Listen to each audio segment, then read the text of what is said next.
پیر میر علی شاہ رحمۃ اللہ علیہ آپ اپنے آستانے پر جلوہ فروز تھے کہ ایک پادری آپ کی خدمت میں حاضر ہوا. اس نے آپ سے آ کر ایک سوال کیا. وہ سوال کیا تھا؟ اس نے یہ آ کر آپ سے پوچھا کہ آپ یہ بتائیے کہ مسلمانوں کا دعویٰ ہے کہ ہر چیز کا خشک و تر کا علم جو ہے وہ قرآن میں ہے. تو پیر سید میر علی شاہ رحمۃ اللہ علیہ آپ نے مسکرا کر فرمایا کیا تجھے اس میں شک ہے؟ وہ کہنے لگا کہ ہاں. آپ نے پوچھا کیا شک ہے تمہیں؟ وہ کہنے لگا کہ مسلمانوں کا یہ جو دعویٰ ہے کہ قرآن پاک میں ہر چیز کا، ہر خشک و تر کا، ہر بعید و قریب کا، جو گزر چکا اس کا بھی علم ہے، جو حال میں گزر رہا ہے اس کا بھی علم ہے، اور جو مستقبل میں آنے والا ہے اس کا بھی علم ہے، جو زمین کے اندر ہے اس کا بھی علم ہے، جو زمین کے اوپر ہے اس کا بھی علم ہے، جو آسمانوں میں ہے اس کا بھی علم ہے. سارے علوم ما بعد کے اور ما قبل کے سارے اس میں جمع ہیں. تو پیر سید مہر علی شاہ رحمۃ اللہ علیہ فرمانے لگے ہاں بالکل بے شک ایسا ہی ہے. تو اس نے کہا کہ آپ یہ بتائیے کہ اسلام میں دو ہستیاں بڑی عظیم ہیں، ایک کا نام حسن ہے، دوسرے کا نام حسین ہے. ان میں سے کسی ایک کا بھی ذکر قرآن میں براہ راست نہیں ہے. آپ کیسے کہہ سکتے ہیں کہ ہر خشک و تر کا علم اس میں ہے؟ اتنی عظیم ہستی حضرت حسین کا ذکر تو اس میں ہے نہیں. تو پیر مہر علی شاہ رحمۃ اللہ علیہ آپ مسکرا کر فرمانے لگے اچھا کیا تم نے قرآن پڑھا ہے؟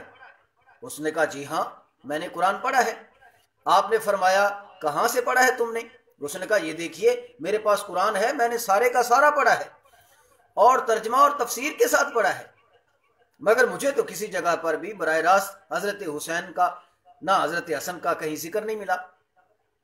تو پیر میر علی شاہ رحمۃ اللہ علیہ فرمانے لگے اچھا قرآن پڑھیے. پھر اس نے اپنے تھیلے میں سے قرآن پاک نکالا جو جزدان میں لپیٹا ہوا تھا، یعنی اس نے ایک صاف کپڑے کے اندر غلاف کے اندر قرآن پاک کو لپیٹا ہوا تھا. یہ اس بات سے آپ یہ بھی دیکھیے کہ جو کفار ہیں جو قرآن سے علوم عکس کر رہے ہیں وہ بھی اس لاریب کتاب کی اتنی تعظیم کرتے ہیں کہ اس کو جزدان میں غلاف میں لپیٹ لیتے ہیں. مگر کس قدر بدبخت ہیں وہ لوگ جو مسلمان ہونے کے ساتھ ساتھ ابھی چند دن پہلے میں اسی طرح فیس بک پر دیکھ رہا تھا نیٹ پر کہ ایک شخص بیان کر رہا تھا، کہتا کسی نے پوچھا کہ قرآن پاک کو غلاف میں لپیٹنا چاہیے کہ نہیں، تو وہ کہنے لگا کہ قرآن پاک کو غلاف میں لپیٹنا یہ بے ادبی ہے. اس نے پوچھا وہ کیسے؟ کہنے لگا جی یہ جتنی دیر میں آپ غلاف میں لپیٹتے ہیں اور جتنی دیر اس کو کھولتے رہتے ہیں کیا براہ راست اس کو کھول کر آپ اتنی دیر پڑھ نہیں سکتے؟ یا اس نے کہا کیا وضو کر کے قرآن کو پڑھنا؟ کہنے لگا جی قرآن تو قرآن ہے، یہ ایک کتاب ہے، یہ تعلیم و اصلاح کے لیے آئی ہے، وضو کرتے رہنے میں کیا اتنا وقت ضائع کرنا، براہ راست قرآن کو پڑھیے. تو اس طرح کے جو لوگ ہیں یہ قوم و ملت کے لیے فتنہ ہے. اللہ ایسے فتنوں سے ہمیں محفوظ و مامون فرمائے. اچھا تو میں عرض کر رہا تھا تو پیر سید مہر علی شاہ رحمۃ اللہ علیہ آپ فرمانے لگے کہ اچھا جی قرآن پڑھیے. تو اس نے جزدان سے قرآن نکالا، دو زانوں ہو کر بیٹھ گیا اور بڑے مؤدبانہ طریقے سے اس نے قرآن کو کھولا اور پڑھا اعوذ باللہ من الشیطان الرجیم، یعنی بڑی ترتیل کے ساتھ اور بڑے اچھے تلفظ کے ساتھ وہ قرآن پڑھنے لگا. تو پیر صاحب فرمانے لگے کہ تم نے تعوذ پڑھا، یہ قرآن کا حصہ نہیں ہے، آگے پڑھیے. اس نے پڑھا بسم اللہ الرحمن الرحیم. تو حضرت نے روک دیا. آپ فرمانے لگے بس ٹھہر جائیے. آپ نے قرآن کی ایک آیت کی تلاوت کر دی. اس نے کہا جی ابھی تو ابتدا کیا ہے، ابھی تو آگے قرآن پڑھنا ہے. آپ نے فرمایا یہیں ٹھہر جاؤ، تمہارا سوال کیا تھا؟ اس نے کہا جی میرا سوال یہ تھا کہ اسلام میں اتنی عظیم ہستیاں گزری ہیں حضرت امام حسن اور حضرت امام حسین کی، مگر قرآن میں مسلمانوں کا دعویٰ ہے کہ ہر خشک و تر کا علم ہے، مگر حضرت امام حسن اور حضرت امام حسین کا تو اس میں تذکرہ ہی نہیں ہے۔ تو حضرت نے فرمایا تم نے قرآن کی آیت پڑھ لی بسم اللہ الرحمن الرحیم، آئیے میں آپ کو اسی میں ہی حسن بھی دکھا دیتا ہوں، اسی میں حسین بھی دکھا دیتا ہوں۔ وہ بڑا حیران ہوا، کہنے لگا اچھا اس میں حسن اور حسین کہاں سے آ گئے؟ آپ نے فرمایا یہ بتائیے کیا آپ علم ابجد جانتے ہیں؟ اس نے لا علمی کا اظہار کیا، نہیں میں اس کے متعلقہ نہیں جانتا۔ آپ نے اسے جو ہے وہ فرمایا کہ اس کے اعداد بنتے ہیں 786، اور اسے ساری ڈیٹیل کے ساتھ گنوا کر بتایا۔ اس کی سمجھ میں آ گیا بھی ٹھیک ہے، اس کے اعداد بنے 786۔ اور پھر آپ نے فرمایا کہ امام حسین جو ہیں، لفظ امام حسین، نام امام حسین اور اس میں امام حسین جو ہے اس کے اعداد ہیں 210۔ اور آپ نے فرمایا آپ کا سن شہادت جو ہے وہ 61 ہجری ہے، اور آپ کا سن پیدائش جو ہے، سن ولادت جو ہے، سن ظہور جو ہے وہ ہے 4 ہجری۔ اور آپ نے فرمایا واقعہ کرب و بلا جو ہے یہ 261 ہجری میں رونما ہوا۔ اور پھر آپ نے فرمایا امام حسن، اس میں امام حسن، اس کے عدد ہیں 200۔ اور پھر آپ نے فرمایا حضرت امام حسن کا سن شہادت جو ہے وہ 50 ہجری ہے۔ آپ فرمانے لگے یہ کل میزان جو ہے وہ 786 بنتے ہیں۔ آپ نے فرمایا تم پوچھ رہے تھے قرآن میں کسی جگہ پر ان کا ذکر نہیں ہے۔ آپ نے ارشاد فرمایا دیکھا تم نے بسم اللہ الرحمن الرحیم ابھی تم نے تلاوت کی ہے تو ان کے نام بھی آ گئے، ان کا سن شہادت و ولادت بھی آ گیا، اور اگر تم آگے تھوڑا قرآن پڑھو گے تو رسالت مآب کی گودی میں کھیلنا بھی آئے گا، ان کے کندھوں پر بیٹھنا بھی آئے گا۔ اور تم کیا سمجھتے ہو کہ کیا امام حسن اور حسین کا تذکرہ قرآن میں نہیں ہے؟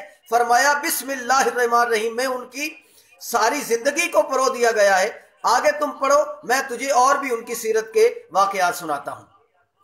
پادری یہ دیکھ کر کہ مسلمانوں کی قرآن پہ اس قدر گہری نظر ہے، وہ یہ دیکھ کر حیران اور ششدر رہ گیا۔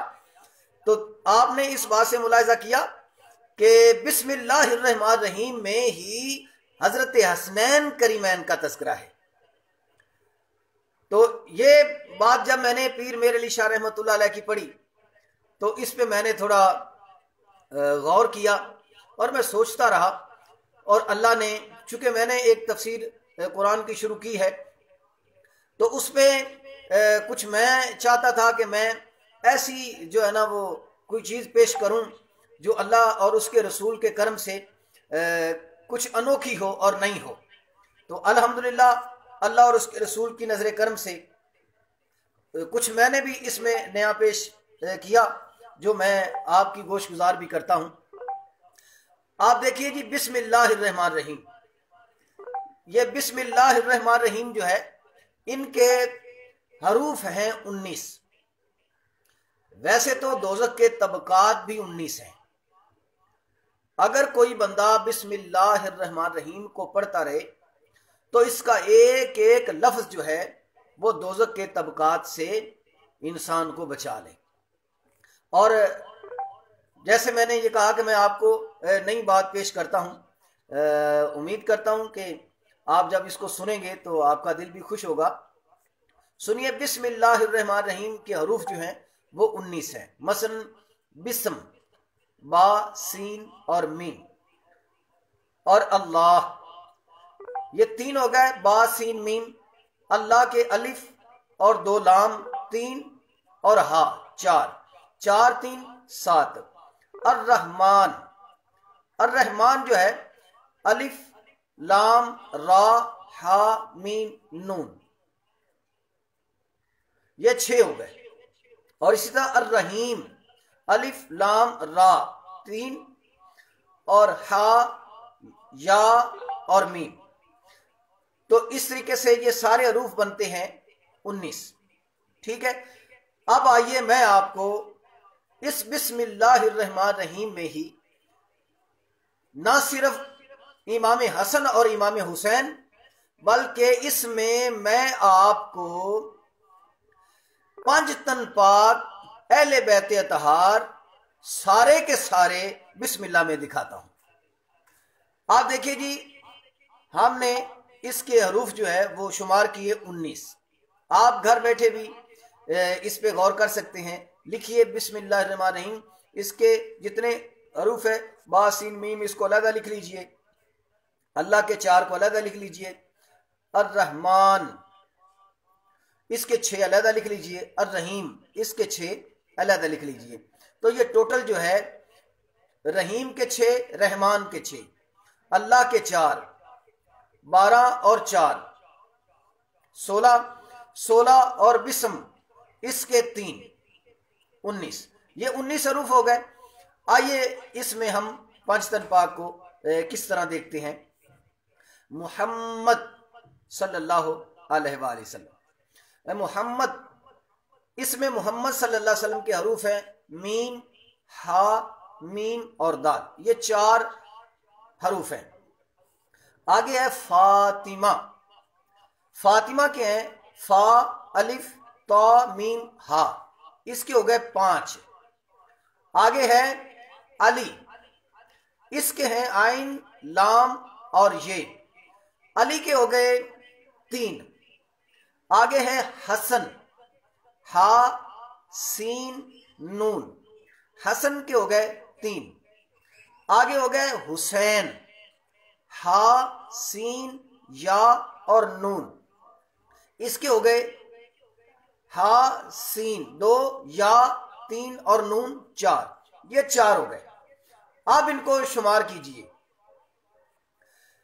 یہ ٹوٹل بنتے ہیں، یعنی محمد کے 4 اور فاطمہ کے 5، یہ 5 اور 4 9، اور اسی طرح علی کے 3، 9 اور 3 12، اور حسن کے 3 15، اور آگے حسین کے 4 15 اور 4 19، تو یہ 19 ہو گئے۔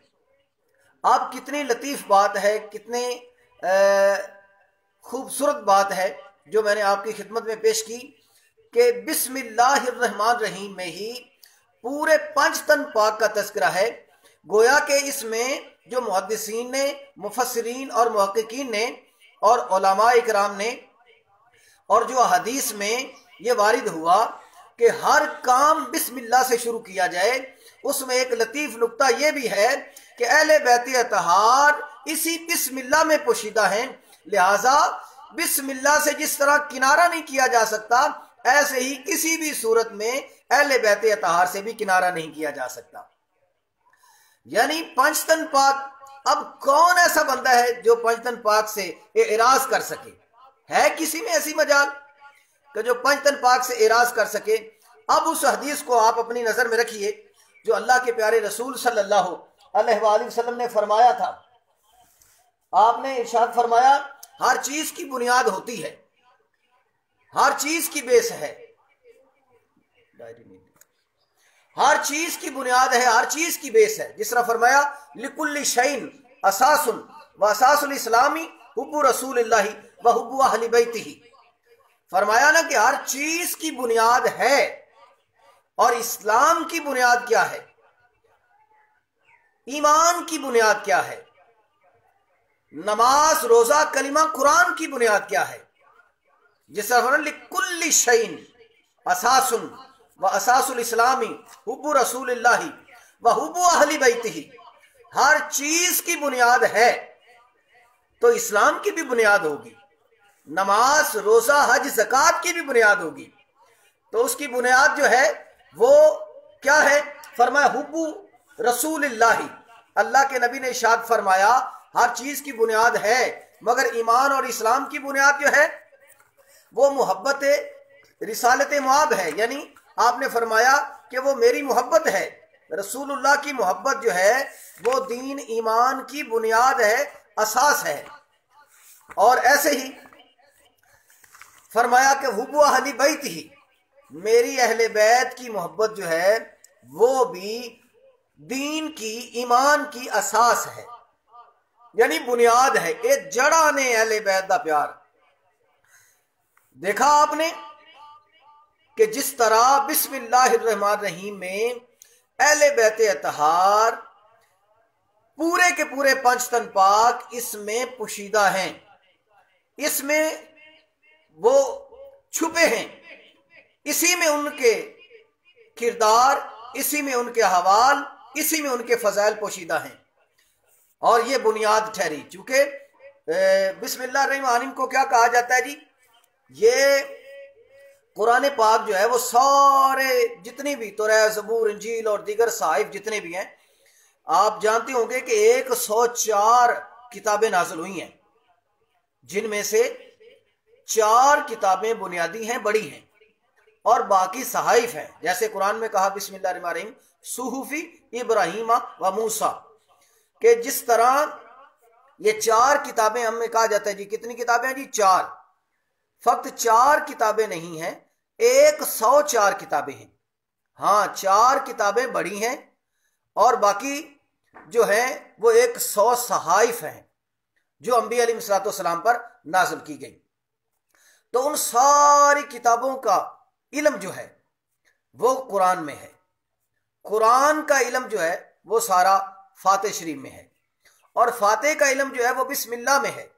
بسم اللہ کا سارا علم جو ہے وہ لفظ با میں ہے، اور با کے نیچے کا نقطہ جو ہے وہ حضرت مولا علی علیہ السلام فرماتے ہیں وہ میں ہوں، اور حضرت سیدہ زینب سلام اللہ علیہا آپ فرماتی ہیں با کے نیچے جو زیر ہے جسے ملا کر پڑھا جاتا ہے، جس کے بغیر آراب درست نہیں ہوتے، فرمایا وہ بسم اللہ کی زیر زینب ہے۔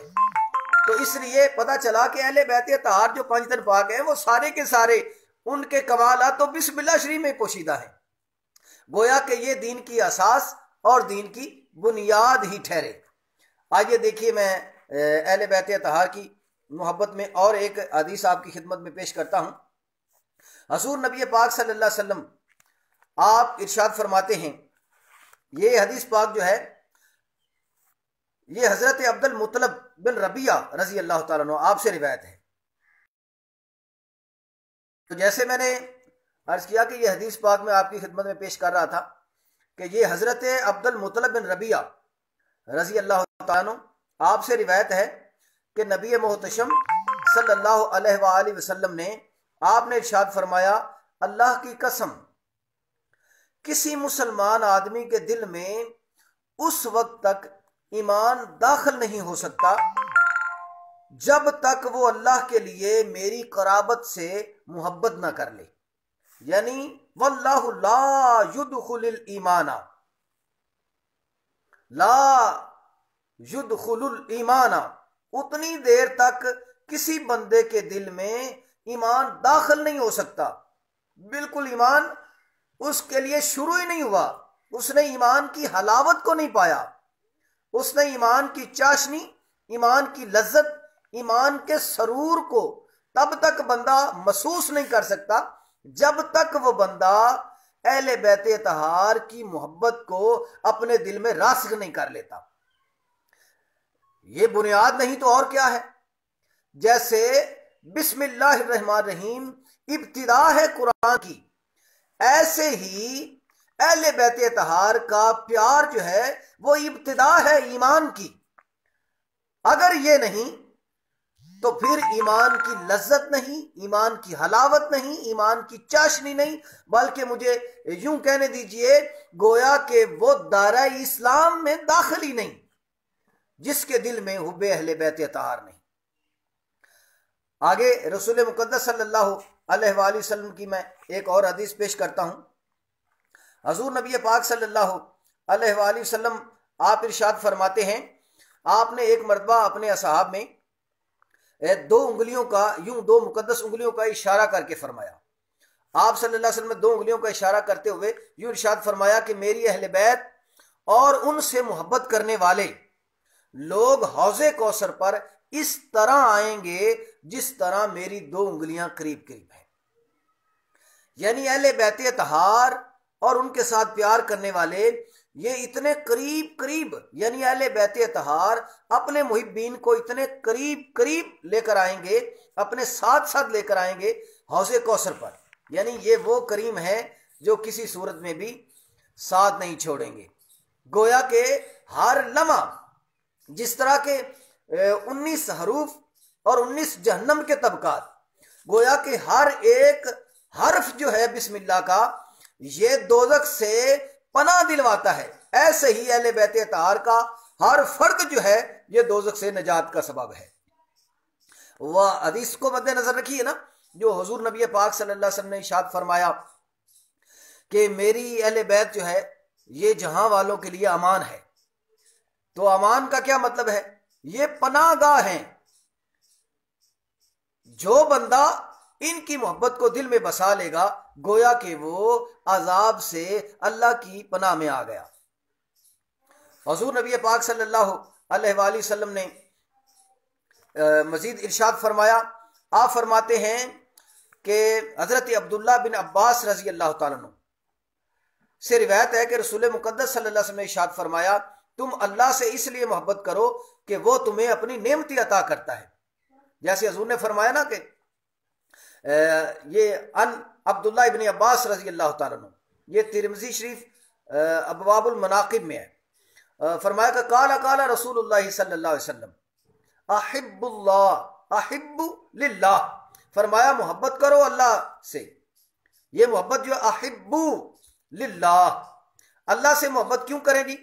اس لیے فرمایا لما یغزیکم، اور تانوں من نعمت ہی، او کھان والیاں نعمتاں دیندا ہے.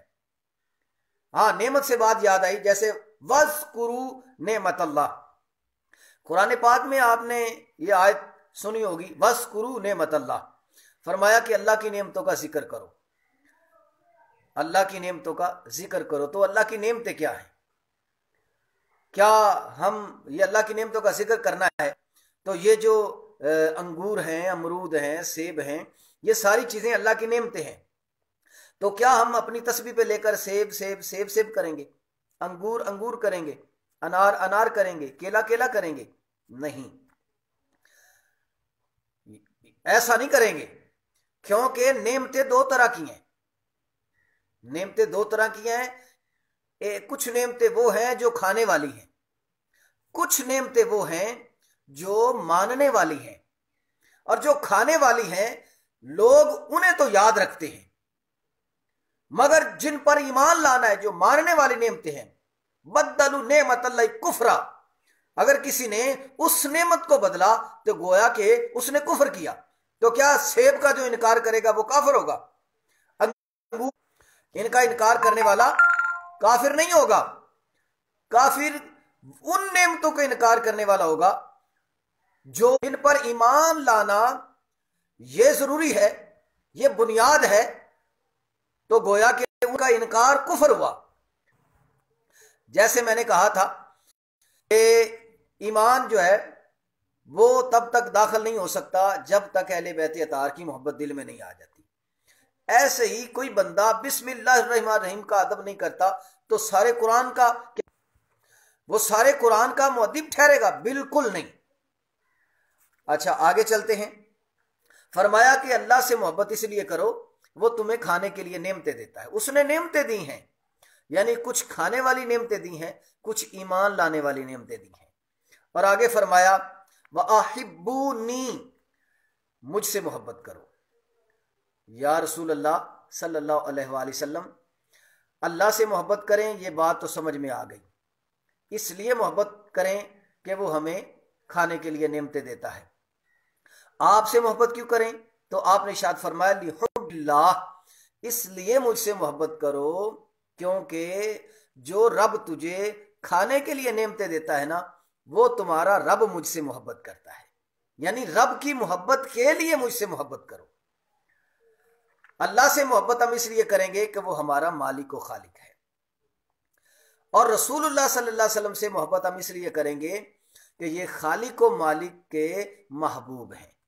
اور آگے آپ نے فرمایا وَأَحِبُّوا أَهْلِ بَيْتِي، اور آپ نے ارشاد فرمایا میری اہل بیت سے بھی محبت کرو. یا رسول اللہ صلی اللہ علیہ وآلہ وسلم، آپ کے اہل بیت سے کیوں محبت کریں؟ تو آپ نے فرمایا لحبی، اس لیے ان سے محبت کرو کہ میں ان سے محبت کرتا ہوں. یعنی ہم محبت اہل بیت اس لیے سینے میں بسا لیں گے کہ یہ ہمارے رسول ان سے محبت کرتے ہیں، اور رسول کی محبت کو ہم اس لیے اپنے سینے میں بسا لیں گے کیونکہ ہمارا خالق و مالک ان سے محبت کرتا ہے. اور اگر کوئی شخص ان سے محبت نہیں کرتا، جیسے میں نے کہا تھا نا کہ یہ بنیاد ہیں، یہ ایمان کی بنیاد ہیں. آپ دیکھیے ایک حدیث پاک ہے، یہ کنز العمال میں ہے، حضرت مولا کائنات حضرت علی المرتضی کرم اللہ تعالی وجہ الکریم سے یہ روایت ہے. آپ نے فرمایا کہ رسول اکرم صلی اللہ علیہ وسلم نے ارشاد فرمایا کہ قیامت کے دن پل صراط پر تم میں سب سے بڑھ کر ثابت قدم وہی شخص ہوگا جو میرے اہل بیت کا عاشق ہوگا. اللہ اکبر. دیکھا آپ نے کہ جیسے ہم بات شروع ہم نے کی کہ بسم اللہ جیسے قرآن کی ابتدا ہے، اسی کا مؤدب ہی پورے قرآن کا مؤدب ٹھہرے گا. اور ایسے ہی اہل بیت اطہار یہ ایمان اور اسلام کے باغ میں داخل ہونے کے ابتدا ہے، اور اگر ابتدا ہی نہ درست ہے تو اس میں داخلہ فضول، اور بلکہ اس میں داخلہ تو ہوگا ہی نہیں. لا یدخل الایمان، اس میں ایمان تو داخل ہی نہیں ہوگا. آگے جیسے فرمایا کہ حضرت مولا علی کرم اللہ وجہ الکریم فرما رہے ہیں کہ رسول مقدس صلی اللہ علیہ وآلہ وسلم نے ارشاد فرمایا کہ پل صراط پر ثابت قدم وہ رہے گا. یعنی جو اہل بیت اطہار سے محبت کرتا ہے، جو ان سے عشق کرتا ہے، قیامت والے دن پل صراط پر وہ ثابت قدم ہوگا. اور جو ان کا حاسد ہے، گویا کہ وہ پل صراط پر ڈاواں ڈول ہے، وہ پل صراط پر گزر ہی نہیں سکتا. کیسے ممکن ہے کہ اہل بیت اطہار کا حاسد بھی ہو اور پھر وہ پل صراط سے گزر بھی جائے؟ اس طرح کیسے ہو سکتا ہے کہ اہل بیت کا جو ہے وہ حسد رکھنے والا بھی ہو اور اسے کہا جائے کہ جی یہ پل صراط سے گزر جائے گا؟ کبھی ایسا نہیں ہو سکتا. جو بندہ اہل بیت اطہار کے ساتھ بغض و عداوت رکھتا ہے وہ کبھی بھی پل صراط سے گزر نہیں سکتا. اللہ تبارک و تعالی ہمیں اہل بیت اطہار کی سچی پکی محبت نصیب فرمائے. آگے میں ایک دو باتیں اور عرض کر کے پھر آپ سے اجازت چاہتا ہوں. جو بندہ قرآن کی کسی آیت سے اختلاف رکھے، وہ بندہ جو قرآن کی کسی آیت کو نہ مانے، بھئی یہ نہیں، یہ قرآن کا حصہ نہیں ہے، جس طرح آج کل یہ شوشہ چلا ہوا ہے کہ کچھ بدبخت ذلیل کمینے لوگ اس بات پہ ہندوستان میں جو ہے انہوں نے ایک کیس دائر کروایا ہوا ہے وہاں پر کہ قرآن پاک کی 26 آیات جو ہیں وہ قرآن کا حصہ نہیں ہے، ان کو نکال دیا جائے. استغفر اللہ. تو اس طرح کے جو ذلیل اور کمینے لوگ ہیں جو قرآن کی کسی ایک آیت کے انکاری ہیں، وہ دنیا میں بھی ذلیل اور قبر و حشر میں بھی ذلیل. دنیا بھی ان کی گندی، قبر حشر بھی گندی ہوگی. اور وہ کمینہ اپنے آپ کو مسلمان بھی سمجھتا ہے. تو مسلمان کیا، اصل میں اس کی امی نے خطا کی ہے یا اس کے ابے نے خطا کی ہے. جو قرآن کی ایک آیت سے متعلقہ ایسا عقیدہ رکھے وہ ذلیل ہے، وہ حرامی ہے.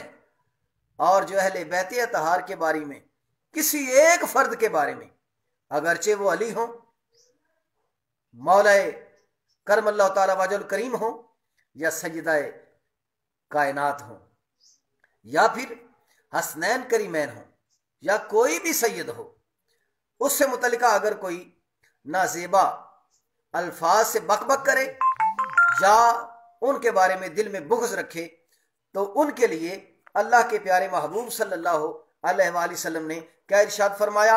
وہ جو کسی آیت کے بارے میں بغض و عداوت رکھے گا وہ کیسا ہے، اور جو اہل بیت اطہار سے کسی ایک فرد کے بارے میں بغض و عداوت رکھے گا وہ کیسا ہے. سنیے